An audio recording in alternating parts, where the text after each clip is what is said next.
welcome back to Brandon Sports. Everybody, hope you're having an amazing day. I'm here to go over the Week 13 NFL Sunday games that just transpired. Before I get started with the content, make sure you hit the like button, subscribe to the channel for more great content coming up. Alright, first we have the Houston Texans versus the Indianapolis Colts. Now in this game, I thought CJ Stroud did a good job. I know he had an interception just coming back from his concussion. I know he was not going to be, all the way not rusty, but he is playing, so he's expected to, go out there and perform. But I thought he did pretty well. If you look at his numbers, he was 22 for 35, 276 yards with a 62 completion percentage. The running back from Houston fumbled it, but he did recover it. Nico Collins did go off in this game. He had 5 catches for 98 yards. Higgins had 5 catches, 65 yards. Collins really helped keep this game together with C.J. Stroud. I thought Willie Monks did a good job, even though he averaged 3.3 yards a carry, but he still did a nice job. Nick Chubb had a touchdown. Collins had a touchdown. And this Houston Texans defense played a great game against the Colts. The Colts at one point was the number one scoring offense, scoring the most points in the league. But to see what this defense was doing, even though if you look at the numbers, which you can't always go by numbers, even though they only had 1 sack against Daniel Jones, they were still able to hold the Indianapolis Colts to only 16 points in this game. C.J. Stroud, like I said, he had an interception, but he overall did a nice job. They stopped the Indianapolis Colts from converting it on 4th down. That was actually a nice play defense stop. Everybody thought that there should have been a flag there, but it's still football. They didn't call it, but overall, the Houston Texans win. I did pick the Colts to win this game just because I thought Daniel Jones was, going to play well. Even though he has a fracture in his fibula, I thought they were going to play well and come out with the victory. But overall, the Houston Texans did play well. And I want to say one thing about the Colts. Daniel Jones did not cost him this game. He was 14 to 27. I know his completion percentage was 51%. He had 201 yards. He had 2 touchdowns. He did fumble, but he did recover it. I want to say another thing about the Indianapolis Colts as well. I know that Sauce Gardner hurt his calf on a non-contact injury, so we have to see about his injury and what they're going to report about what happened with him, but you still have to give the Houston Texans their credit against that Colts defense. Next up, we had the Atlanta Falcons versus the New York Jets. Now, I just want to say overall for this game, I know Michael Penix tore his ACL, he's out, all right? Kirk Cousins was throwing the ball well to some of the receivers. Some receivers were dropping it, especially when he tried to convert in the fourth quarter. They were about 2 misses and back-to-back. But overall, this team has, I know Drake London was out too, but they have Bijan Robinson. I don't understand for the life of me. I'm looking down here. Bijan Robinson had 23 carries for 142 yards and a touchdown. Allinger, that's how you say his name, had 8 attempts for 20 yards and a touchdown. They should have continuously run the ball more. Kyle Pitts has 7 receptions for 82 yards. I know they had dropped some passes, but if you're the Atlanta Falcons, you cannot lose to this team, the New York Jets, like this. And I always say, I said it in my predictions video, every time I pick the Falcons, they wind up losing. I don't know what's going on with the Falcons and the organization. I even said that I don't like calling for people's jobs. However, the head coach should be fired at the end of the season. This is ridiculous. The fact that they lost the game is ridiculous. I don't understand how you lose to the Jets. I know they fight. They're fighting for their coach and they're fighting hard. The same thing I said about the Cardinals. But the Jets are a horrible team, horrible organization. You see what they look like. They traded 2 of their best defensive players. And I just don't know what's wrong with Atlanta. Atlanta should have won this game, but the New York Jets did fight hard. But I'm still wondering, I just don't get it with Kirk Cousins, man. He was 21 to 33, 234 yards, 63% completion percentage. But he got sacked twice, but just the way that he plays, he's been playing. And I know he popped his Achilles and he came back. He was 100%. Then he left and went to Atlanta. Though he's going to be the quarterback and Michael Penix took over. Listen, I get it. But as a quarterback making that much money, he makes so much money. For him to be the backup quarterback of this team, and when they need him the most, you can't count on Kirk Cousins. To me, if I'm Atlanta Falcons, he's a veteran that's going to be there. He's going to start for the rest of the season, but I don't care that he completed 63% of his passes.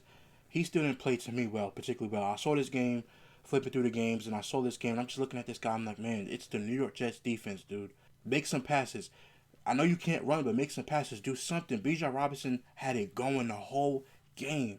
23 attempts, 142 yards, 7 receptions for Kyle Pitts. I know that the rest of the team, Mooney had 5 targets, only had 2 completions. I know it was difficult, but you have to pull away with this victory. You should let Allinger run the ball a little bit more for this team. I just don't get how you lose to the New York Jets when they're not even trying.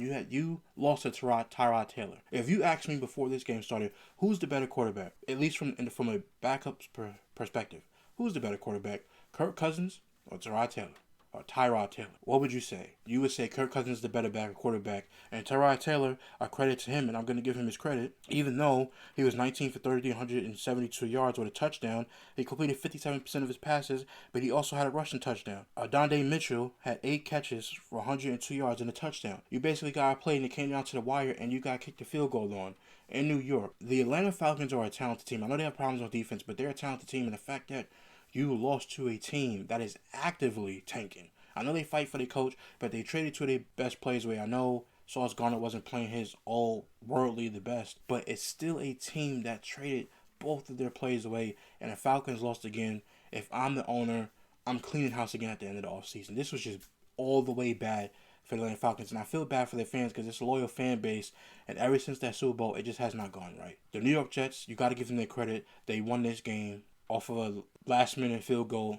They won the game. Give New York Jets their credit. Atlanta Falcons, I just don't know. I just don't know what to do with y'all. Next up, we have what I thought was the game of the week. We had the Los Angeles Rams versus the Carolina Panthers, and in this game, I said in my predictions that if the Panthers win, this would be the upset of the week. And now looking back at it, I was like, man, this game was a really good game, especially for the Carolina Panthers fans. I cannot commend Bryce Young enough for the way that he played. Everybody's been trying to throw him to the Werewolves, and he doesn't deserve another contract or a fifth-year option to be picked up. He's really proven himself. And people have to understand that the Carolinas don't have a great talent around Bryce Young for all these years, and now they're continuously rebuilding. They're rebuilding after the Cam Newton era. It's been a long time, but they're still rebuilding and still putting the pieces around him to be able to be a good quarterback. And you have to give him time. Even though he's short, so what? You still have to give somebody time like that. And for Bryce Young I'm looking at my notes here. I mean, Bryce Young was off the chain today. He was 15 of 20, 75% completion percentage, 206 yards, 3 touchdowns, no interceptions. And if you look at the turnovers and the fumbles, they had none. They forced a fumble from Matthew Stafford in the fourth quarter. And also the Carolina Panthers, their play calling from their head coach, I thought it was amazing that they went for it on fourth down, threw the ball right to the receiver, touchdown. And that's what gave them a great lead in the game. This was just an amazing game for the Carolina Panthers. Like I said, Bryce Young, 15 of 20, 206 yards, 75% completion percentage, 3 touchdowns. You look at Chuba Hubbard, he had 17 attempts for 83 yards. That's over 4.8 average yards per carry. Dowdle had 18 carries for 58 yards. Even though they didn't have a touchdown, so what? Cocker, if that's how you say his name, had a touchdown. McMillan had a touchdown. Hubbard had a touchdown, receiving touchdown. This game was great. Now, Matthew Stafford, on the other hand, had 2 interceptions and a forced fumble. I think it's safe to say that he's going to be out of the MVP race because, not to say that you look down on Carolina, even though they were 6-6, it's still the fact that as the Los Angeles Rams, the way that you were playing, you had the most touchdowns without throwing an interception, over 28. And then all of a sudden, you're throwing damn near back-to-back interceptions.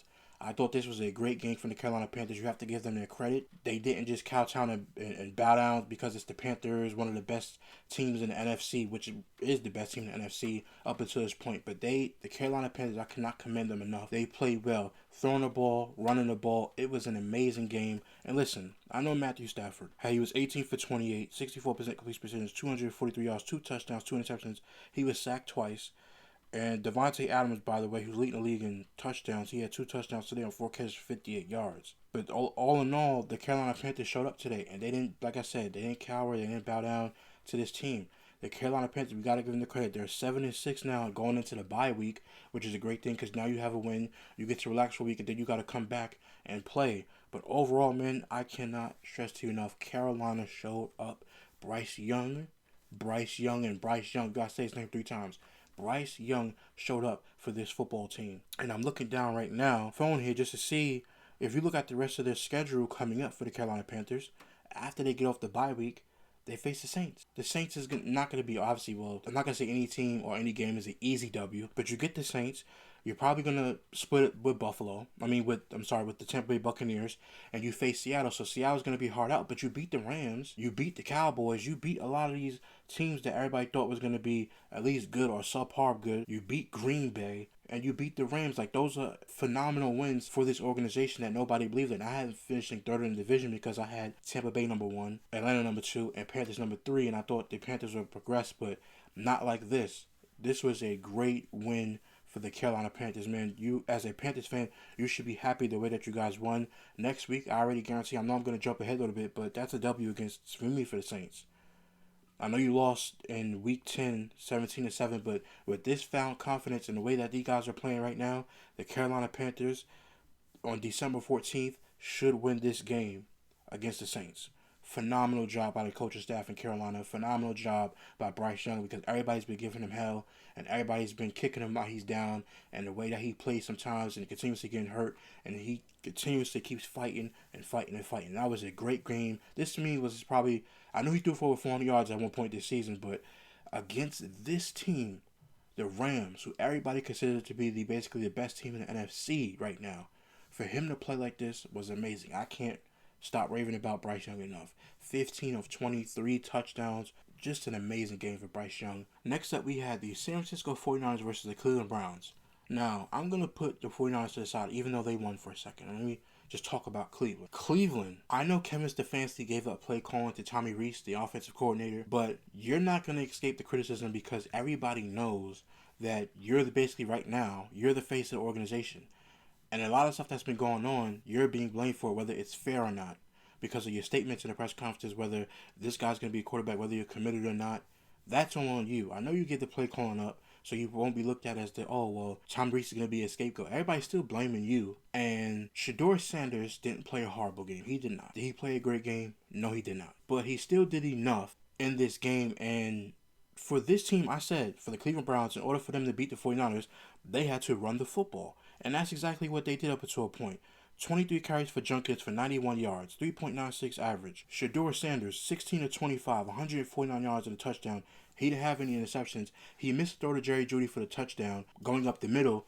And I thought that was the missed pass is kind of sailed over Jerry Jeudy. And by the way, just as quick as an aside, Jerry Jeudy, for you know that Shedeur Sanders is a rookie. And for you to show him up like that in the game when you guys are both looking at the board, and the way Shedeur handled the press conference, kudos to him. He wants to develop trust between him and Jerry Jeudy. But this was bad. You don't show up your quarterback like that. You know he's a rookie. You know people don't want to see him succeed. I'm not saying it's conspiracy theories or anything like that. I'm just talking straight up football. You know that people don't want him to succeed. You know that you got to do your job. And for you to do that and show him up and just yell at him and berate him on the sidelines like that, that wasn't fair because he went out there and tried. That Cleveland Browns offensive line is disgusting. If I'm the Cleveland Browns, Jack Conklin is not coming back next year. That right tackle, Jack Conklin, he's not coming back. And no disrespect to him because I always respect, if you want to know anything about me, I respect offensive linemen a lot. But that being said, Jack Conklin has to go now. He has to retire because he's getting hurt way too much and he can't stay healthy. And it's been years and years of him not being healthy. He is not healthy, and I feel bad for him because I know he wants to play. I know he wants to be out there. But he's just not. He's not healthy. He just has to either take a season and get healthy or just call it a career because he gets hurt way too much. I've been watching this offensive line for years. I told you guys that in my predictions. And each year they're getting worse. And I know Shedeur lost his center. I know they lost the right tackle. They lost the right guard. But he did enough, in my eyes, not turning the ball over, hitting Fannin for the touchdown. A great execution. But there were plays where it's just like, man, enough with the Wildcat. You got to see what you have in your quarterback. You can't keep doing Wildcat. You did Wildcat, fumble the football. The 49ers get the football back. Then you go on a punt return. They punt the ball over to the Cleveland Browns. Cleveland Browns special teams player get the ball. As soon as he gets the ball in his hand, what happens? As soon as he gets the ball, fumbles it, gives it to the 49ers, they score a touchdown. This coaching was horrible. Fourth down plays, calls were horrible. Everything about the coaching, and people are going to say, well, blame it to Kevin Stefanski. Well, Tommy Rees is offensive coordinator. He's calling the plays. Some of the trickery plays, stuff like that, he's calling them, but Kevin Stefanski's going to get the blame as he should. But Tommy Rees' name needs to start being called because now he's calling offense. Don't just put on Stefanski. Stefanski's going to get 80% of the blame. The other 20% needs to go to the offensive coordinator and the offensive line coaches, the rest of the coaches on that staff for calling this game. It was just unbelievable. You continuously keep doing Wildcat. It's like enough of the Wildcat and see what you have in the quarterback. I'll give somebody the credit. Stephen A. Smith. Why do you keep doing Wildcat? Oh, well, we did it with Dylan Gabriel. We did it with Shedeur. Well, you're trying to see what you have in Shedeur. Give him the ball to see what he can do on a 4th and 1 play. It was just ridiculous the way that this game was called from an offensive standpoint. Defense did their job. Myles Garrett got 19 sacks. He has 28 tackles for a loss. He's going to win Defensive Player of the Year. He's just going to win Defensive Player of the Year, and he deserves it. I don't care if they have a losing record. I don't care if they're 3-9. He deserves to win Defensive Player of the Year. But overall, Shedeur Sanders, I just want to say this too, when he's sliding on fourth down, it's 4th and 26, you got to throw that football. You can't just slide. Even if it's nothing there, just throw it. Even if you got to throw it out of bounds. Don't slide and take the sack on that play. Now, moving on to the 49ers. 49ers, Brock Purdy did a good job. And I want to commend Brock Purdy because, this is a tough defense and he's a system guy. And I get tired of people banging on Brock Purdy because he plays in Kyle Shanahan's system, and he has Brandon Ayuk and Deebo Samuel. Where's Deebo Samuel at right now? He's in Washington with the Commanders. Brandon Ayuk is not playing so far this year. He has George Kittle and Christian McCaffrey. And Christian McCaffrey came off injury last year, and he's playing phenomenal now. So where's all these gadgets that I'm told that he has? A running back and a tight end. Even Patrick Mahomes had Tyreek Hill and Travis Kelce in their primes. So we have to stop doing this. He's doing his job. In today's game, Brock Purdy, 16 for 29, 168 yards against his defense. Even though he had a 55% completion percentage, he had a touchdown in this game. He was only sacked one time by Myles Garrett. Christian McCaffrey, 20 attempts, 53 yards, averaged 2.6 yards carry, still had a touchdown. Brock Purdy, 2 carries, 4 yards, and a touchdown. Nice touchdown run that he had. George Kittle, he threw some amazing passes to George Kittle in this football game. Just amazing passes against this defense, and George Kittle did a phenomenal job. Also, Jauan Jennings had a nice touchdown in the back of the end zone.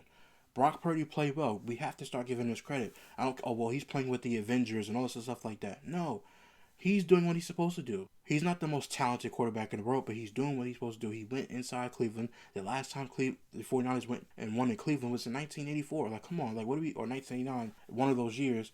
It slips my mind, but I saw it on the broadcast that it's been so long that they've won there. We have to give Brock Purdy his credit. No matter what people say about him, he's not athletic enough, he's the last pick, and is he really that good? Is he top 10? Is he elite? Is he elite to some people? Yes. To other people, no. But he got the job done in this football game. Credit to the 49ers for winning this football game. Credit to Cleveland Browns defense for playing well. But the turnovers and the offensive play calling killed Cleveland today. The 49ers did a great job with their defense as well. Robert Saleh, I'm telling you, he's going to be probably assistant coach of the year. I said it in my predictions of this game. He's going to be coach of the year on the assistant side. The way that he's doing with his defense, Bosa and Warner, two other players went out with injury. Phenomenal job by the 49ers and the way that they game plan for this game. Next up, we have the Miami Dolphins versus New Orleans Saints. And I just want to say this. Tyler Shuck, even though I think Spencer Rattler is the better quarterback, the Dolphins won. I picked the Dolphins to win and they won. Tyler Shuck had 2 touchdowns, 239 yards, 26 to 38, and an interception. He was sacked 4 times in this game. Neal, the running back, had 14 attempts for 47 yards. Olave had a nice touchdown in the end zone. Ville, if that's how you name, had a nice touchdown against the Miami Dolphins. The Saints, listen, Saints fans out there, you're still rebuilding. Like I said, you have to get rid of all these veterans and old players that's on this team that this team can't somehow get out of. I know guys have a lot of dead cap, but it's just not helping. Guys have to move on. It's time to really fully rebuild this team. You hired Kellen Moore. Do I think he's going to be there in 5 years? Probably not, because they're probably going to get tired of him too. I just think the Saints need to be committed on doing an entire rebuild. This quarterback, to me, Tyler Shuck, whatever his name is, however you say it, no disrespect, is not it. Spencer Rattler is the better quarterback. I know I cannot play favorites because I'm giving you my unbiased take. Spencer Rattler is the better quarterback in my opinion. I know Shuck played well in this game. They still lost. Tua Tagovailoa, 157 yards passing, 52.2 completion percentage, 0 touchdowns and an interception. Of course, against this type of defense, you put up 0 touchdowns and an interception. Just embarrassing the way he was just missing dudes. Had him in the end zone, missed him. Had him in the middle of the field, missed him. Back of the end zone for Darren Waller. Just waited too long to throw the ball. Tua needs a new scenery in Miami. It's just not working. Even if they win, it's still not working. Oh my goodness. Just so horrible. Anyway, the positives about this team is Devon Achane, top 5 in the league this year at the running back spot. 22 attempts, 134 yards and a touchdown. Played really well. He played solid. If I'm Jalen Waddle, got 6 targets, I had 3 catches for 40 yards. I'm upset. I need more. He's a really great receiver. I know you don't got Tyreek Hill, but the Miami Dolphins, it's probably going to be another rebuild for this team again. And that's crazy because when you got to it, you just got out of a rebuild trying to get to rebuild around him. And now you're going to have to do another rebuild again. Overall, it wasn't the prettiest game. Onside kick within 10 yards. 21-17. I wasn't impressed by none of these teams. Both of these teams are horrible, but give the Miami Dolphins credit. They won the football game. And that's all you ask people to do. But the way that they play, man, I think Tua's going to get traded up out of there.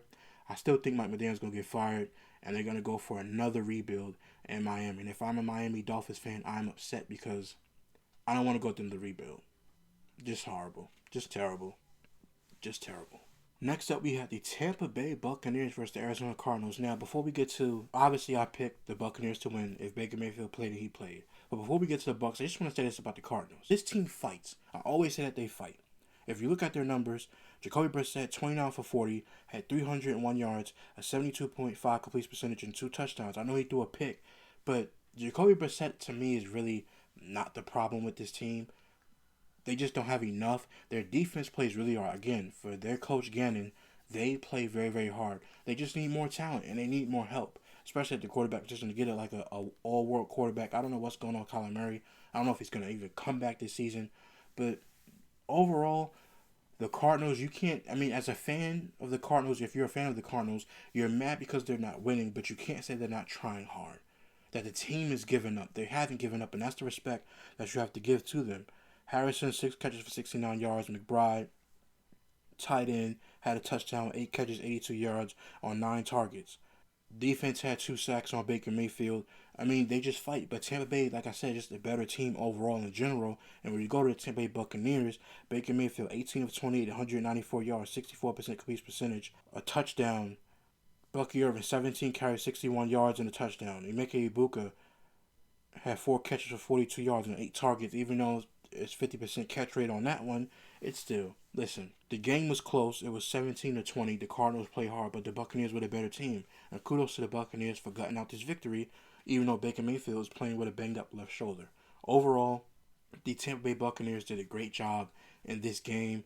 It wasn't a bad game to watch. I saw most of it. It was a great game. I know they had a couple, misses here and there. Had 3 and out. Baker Mayfield he was getting hit too. Even when he was attempting to rush, if you look at his rushing numbers, Baker Mayfield, he had 6 carries for 27 yards. You don't really look at that for the quarterbacks, but just for him running and trying to get the first down, he was getting hit a lot. And I'm like, man, Baker, man, you got to slide. Your left arm is hurting, but Baker Mayfield wants to be tough, and he toughed it out, and ultimately they won this football game by 3 points. So kudos to the Buccaneers, and kudos to the Cardinals for fighting hard, because everybody could just say, get up, we wait for Cancun, we're going to give up, and that's it. But the Cardinals continuously fight every single week, and that's one thing, if you're a fan of the Cardinals, you have to be most proud of. Even though you're not winning, they still fought hard in this football game. Next up, we had the Tennessee Titans versus the Jacksonville Jaguars. Now, I want to say this about Tennessee before I get to Jacksonville. Jacksonville won the game 25-3. The Tennessee Titans, Cam Ward is playing hard. The season's over. They're playing hard for the team. They're playing hard for the coach, even though they only scored 3 points. Cam Ward was 24 of 38, 141 yards, 63.16 complete percentage. Listen, they're playing hard. Team is not good. They're rebuilding around Cam Ward. I feel bad for Cam Ward because, man, he's trying to throw the ball. But sometimes, man, you have got to stop holding on to the football for so long, Cam Ward. I know you're trying to make a play, but run, man. There's nothing wrong with running if everything breaks down and nobody gets open. I am so sick of quarterbacks just standing there continuously trying to pass. When you have the legs to run, just run it. Go run. Cam Ward, run, man. Just run and slide. You keep getting sacked and all these guys land on you, you're going to get hurt. And they're going to say, well, there you go. He got hurt because of the offensive line. No, it's because of you. You have to stand there in that pocket. And if you see everything collapsing down, just run. Run and slide. Let me get 2-3 yards. But you taking so many sacks, leading the league and taking sacks. It's like, come on, man. Like, I get it. You're a rookie and you're still learning. But your coaches, I know your coach is fired. I mean, Callahan was fired. And his father, who's the offensive line coach, Bill Callahan, he left with him. But all in all, Cam Ward is trying hard. This team is not that good. There's some veterans on this team that's probably going to get traded so they can get some trade value back. I don't know why you guys don't want to trade Jeffrey Simmons for some reason. I would trade Calvin Ridley. I would just trade all the best pieces that you can and rebuild and get young talent out of the draft that's going to make a difference. But kudos to Tennessee for at least fighting and trying. I know your record is very, very bad, but there's nothing that you can do. It's just you with a rookie quarterback that's going up and down. Hopefully by next year it'll be all together in the offensive line. You draft more pieces, be able to get fixed. But the Tennessee Titans, Cam Ward, shout out to him for at least trying and going out there. I mean, he completed 63% of his passes. It wasn't a bad game. It's just the team is bad. You ain't got no coach. Tony Pollard was okay. He had 10 attempts for 60 yards. Should have gave him the ball a little bit more, but this Jacksonville defense did show up against Tennessee. Now, I want to say one thing about Jacksonville. Trevor Lawrence. I said it in my predictions that Trevor Lawrence has to be the reason why this team won this game. He threw 2 touchdowns in this game, 16 of 27, 229 yards. My problem with him is the same problem I have with Caleb Williams. Caleb Williams, they're winning. Jacksonville, they're winning. Caleb Williams made some great plays against the Eagles, but the reason why I'm bringing that up is because of Trevor Lawrence's completion percentage. I'm a completion percentage guy. I know sometimes, you can have a great completion percentage and still play a horrible game, or you can have a bad completion percentage and play a great game, or play at least a decent game. Trevor Lawrence has got to start completing these passes, but a 59% completion percentage is way down from your second, third, and fourth year. I mean, it's horrible. 59% completion percentage is just not good. Listen, the rest of the team, I'll give Jacksonville their credit. They won. I said I wanted Trevor Lawrence to play well, and he did. Like I said, 16 to 27, he had 229 yards. But if you look at this Titans defense, they ain't that good. But I can't take that credit because at least Trevor Lawrence did play well. He didn't make any mistakes. He didn't have any interceptions, and he didn't fumble the football. But overall, played well. Jacoby Myers had a touchdown, 6 catches for 90 yards. Strange had 3 catches, 45 yards, and a touchdown. Great game by Jacksonville. Jacksonville right now is the top of the division. They're 8-4. The Colts 8-4. Then the Houston Texans are 7-5. This division is starting to get close, starting to get tight because the Colts are obviously losing games. Jacksonville's now in number 1 spot. But Trevor Lawrence has not turn the ball over, which he didn't do today, which is a good sign. But going forward, he needs to be better completing this football down to his receivers. Because the better that he is, the farther and farther this team can go with him. The defense played well today. I know it was against Cam Ward. Go figure, but still, you got to give them the credit when they win. And in this game, Trevor Lawrence didn't do anything to cost the team the game. He played well, or played decently enough to win, but he played well. 25-3 is not, a slouching score, but at the same time, he played well, so I got to give Trevor Lawrence his credit for this week, even though, like I said, 59% completion percentage has to go up. Still play well enough. Jacksonville over the Tennessee Titans. Next up, we had the Seattle Seahawks versus the Minnesota Vikings. Now, in this game, guys, it was a complete blowout. 26-0. Vikings threw 4 interceptions. We'll get to that. But at first, Sam Darnold didn't really have a great game, although he did throw for 4 for 26, 128 yards, and 53% completion percentage. Average attempt is basically 4.9. The backup running back had a touchdown, and Charbonnet, I think that's how you say his name. Jackson Smith and Jigma had 4 targets, 2 catches for 23 yards. So I guess you could say the Vikings did a decent job, even though they got blown out. But this game is really about the Vikings offense and the failure by this organization. Carson Wentz got hurt in week 5, and you still didn't give this team a quarterback to back up J.J. McCarthy just in case if he got hurt again or his health was an issue. If Justin Jefferson requested trade this offseason, I will not blame him at all. This was disgusting, the way that this team treated this quarterback situation, knowing that J.J. McCarthy is injury prone. He missed his whole first year, and then after that, he missed a couple games at the beginning of the season. He came back, and now he's missed more games because of concussion. This is ridiculous. If I'm Justin Jefferson, I am angered. I am mad. I don't know what's running through my mind. At the end of the day, this was disgusting. This performance was disgusting. You had a quarterback who's starting his first game in the league, and he throws 4 interceptions. This is just ridiculous. This was just disgusting. And if you're any Vikings fan, you had Sam Darnold, you had Daniel Jones in your building, and you could have had Aaron Rodgers. Imagine if Aaron Rodgers was behind this Vikings offensive line instead of Pittsburgh. Imagine if he had Justin Jefferson to throw the ball to instead of just DK Metcalf. No disrespect to DK Metcalf. But this is ridiculous how this team treated its quarterback situation. You should have kept Sam Darnold, even if you didn't. Should have kept Daniel Jones, even if you didn't do that. You should have still went and got Aaron Rodgers and had J.J. McCarthy back him up for one more year and let J.J. McCarthy fix his throwing mechanics, whatever he had to do to improve. This is all bad for the Minnesota Vikings. Brumser, however you say his name, the backup quarterback, 19 for 30, 126 yards, 63% completion percentage, 0 touchdowns, 4 interceptions. If I'm Justin Jefferson, I had 2 catches for 4 yards on 6 targets. This is ridiculous. This is all bad. Seattle Seahawks did their job. 4 picks for the defense. Sam Darnold had an okay game, but it was great for Seattle to do it. But it has nothing to do with Seattle and why I'm angered because the Vikings went from a team for being 14-3 to being worse in the division. By the way, I picked them to be last in the division. I had the Packers 1. I had the Lions 1, Packers 2, Bears 3, within a much improvement, and the Vikings being 4th. And this is what happens because I didn't trust J.J. McCarthy. I said we have to wait to see what the quarterback situation looks like in the preseason, which I wasn't on YouTube at the time. But now that I am, I had them finishing fourth for a reason. This is ridiculous. This was just, I can't believe that this organization handled the quarterback situation this way when you should have traded for a quarterback after you knew that Carson Wentz got hurt in week 5. The trade deadline wasn't until after week 9. This was really, really bad. I feel bad for Vikings fans because you have a talented offense, you got an offensive line, you got a running back, and you have a decent defense. All they need is some offensive help. This was just all the way bad across the board, and I wouldn't blame Justin Jefferson for asking to trade next year. There's no words to put in how bad this Viking loss was. If you're J.J. McCarthy, you're on that sideline, you got to be like, man, I got to get my stuff together, or I might not have a career next year. I know people say, well, you're being too tough on him. Come on, man. You're a rookie coming in this year to a team.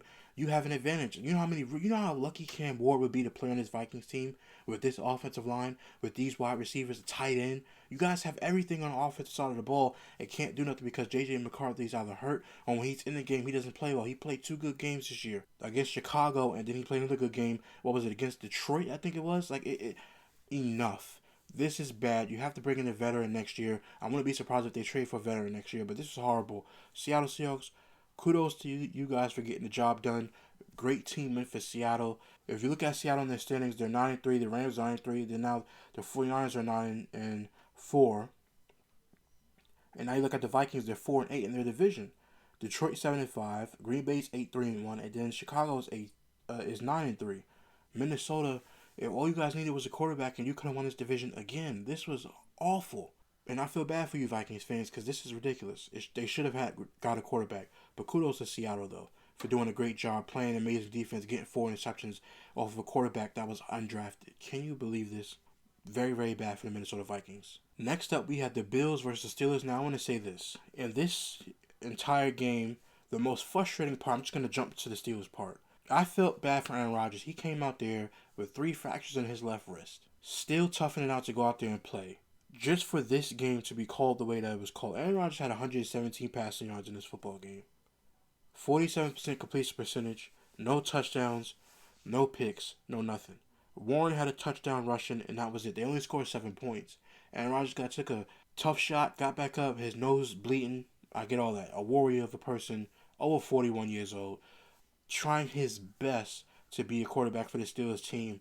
And this defense is just so awful. I can't believe this defense. $100 million on this defense, and you can't stop Josh Allen after what happened with him in Houston last week. This is ridiculous. And kudos to Josh Allen, even though I don't think he played particularly well. He completed 65% of his passes, 123 yards, 15 to 23. He had a touchdown and interception. Cook was the story of this game. 32 attempts, 144 yards. He ran all over the Steelers defense. If you look at their receiving leaders, Keon Coleman 2 catches for 9 yards and a touchdown. Everybody else 3 catches. Cook for 33 yards. This was not a great game by Buffalo in any stretch, but because the Pittsburgh Steelers couldn't score because they offensive linemen. Let me say one thing. I always defend offensive linemen because it's hard to get offensive linemen. Number 66, Aaron Rodgers trying to make a play, and you give up on the play and just stand there. He get popped. They fumble the ball. He picks up the ball, scoops it, and goes for a touchdown. That was horrible. That was horrible by the offensive lineman. And there was one play. It was 4th and 2. It wasn't even 4th and goal. It was 4th and 2, which means that if you completed and got the 4th and 2 conversion, it would have been 1st and goal. And you go for a run. You put an extra tackle in and go for the run. Instead of giving DK Metcalf a chance to make a play or giving Aaron Rodgers somebody a chance to make a play, and you run the football. I don't care how well Warren was running the ball, which if you look at his numbers, he had 10 carries for 35 yards. He was decent. It was okay. 3.5 yards carry, okay, fine. It was average. And you run the football on 4th and 2. It was just embarrassing. Josh Allen had a rushing touchdown, basically to ice the game and end the game. Keon Coleman won a touchdown on 4th and goal or whatever it was. I'm just so distraught. The Steelers, I picked the Steelers to win this game and they lost, but I don't even care about the game pick. I care about the Steelers are 6-6 now, and Aaron Rodgers, who's trying to be a good quarterback. At least he's trying to be decent. He's not trying to throw the season away. He's trying to compete. And this defense is so bad, they couldn't stop him. You couldn't stop. It was just so bad. I felt bad for Aaron Rodgers in this game. I'm like, man, he should just went to Minnesota. The last game I just got done talking about, he should have went to the Minnesota Vikings. This was absolutely horrible for the Pittsburgh Steelers. And I usually don't agree with this whole Mike Tomlin's on the hot seat thing, but man, Mike Tomlin, you look bad. Because not only you look bad at the trade deadline, you didn't trade for another wide receiver. You didn't trade for another wide receiver, another tight end, another running back. Hell, you could have traded for Brees Hall for a second or third round pick and say, hey, man, we going for it. We need another running back. We're going to run the ball some more. Go get Jalen Waddle from Miami Dolphins. Go do something for somebody. And you guys didn't do no trades or nothing. You're saying, well, we're going to just keep the team. And now you're 6-6. This is ridiculous. Absolutely ridiculous. This is a bad loss by the Pittsburgh Steelers. And the only person who I feel bad for is Aaron Rodgers. I don't feel bad for nobody else and the Pittsburgh fans. But other than that, I only feel bad for Aaron Rodgers. Because at least Aaron Rodgers is trying. And TJ Watt's trying too. I know the defense is mad. But y'all not stopping nobody. This entire defense is not stopping anybody. It was just an embarrassing performance by the defense. Because it's an embarrassing performance by the defense, the offense ain't got no juice neither. But that's when the organization, that's when Mike Tomlin said, listen, we got to make some trades. We don't care about draft picks right now. We care about getting some trades to be able to go out and try to win a Super Bowl. This is just all bad across the board. Shout out to Buffalo for winning this game. This is just bad. Bad from the Steelers. Bad offense performance. Bad defense performance. Horrible from the Pittsburgh. Shout out to Buffalo for winning this game. You deserve all the credit. Next up, we had the Chargers versus the Raiders. Now, I picked the Chargers to win this game, and they won with the total score of 31-14. I knew they were going to win this game because the Raiders just have no talent except for Max Crosby and, like I said in my prediction video, 2 tight ends, Michael Mayer and Brock Bowers. Justin Fields 15 of 20 for 151 yards, 75% completion percentage, 2 touchdowns and an interception. Vital, the running back for the Chargers, if I said his name correctly, 25 attempts for 126 yards and a touchdown. Phenomenal performance by him against his Raider defense. McKinley had 4 catches for 39 yards and a touchdown. Johnston had 3 catches for 23 yards and a touchdown. This is a great performance from Justin Herbert, even if it is the Raiders, but they're still an NFL team, so you got to give Justin Herbert credit. He was 15 of 20, like I said, and he had his hand taped. The fact that it looked like he hurt his hand really, really bad to where he had to get it taped, and the Raiders still couldn't do nothing, was just horrible. And by the way, Geno Smith was 18 of 23, 165 yards. He was sacked 5 times, threw an interception. He had 2 touchdowns. Austin Gentry had 15 carries for 31 yards. Bowers had an amazing catch in the end zone. An amazing catch. Going down towards the ground, he still got the touchdown. He had 2 touchdowns in this game, 4 catches for 63 yards.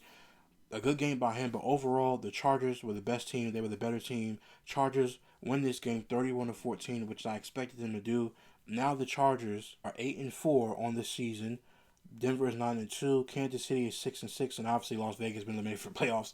They're 2-10.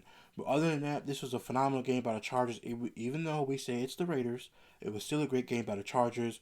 Now they're second in their division, only a game back on the win column at least from having 9 wins like the Denver Broncos, but they have 2 more losses than the Broncos. But they're vying for that second spot in the division. A great win by the Chargers. Great performance by Justin Herbert and the running back from this team. Great performance from the Chargers. They look very, very well in this game. They still have to protect Justin Herbert a little bit more.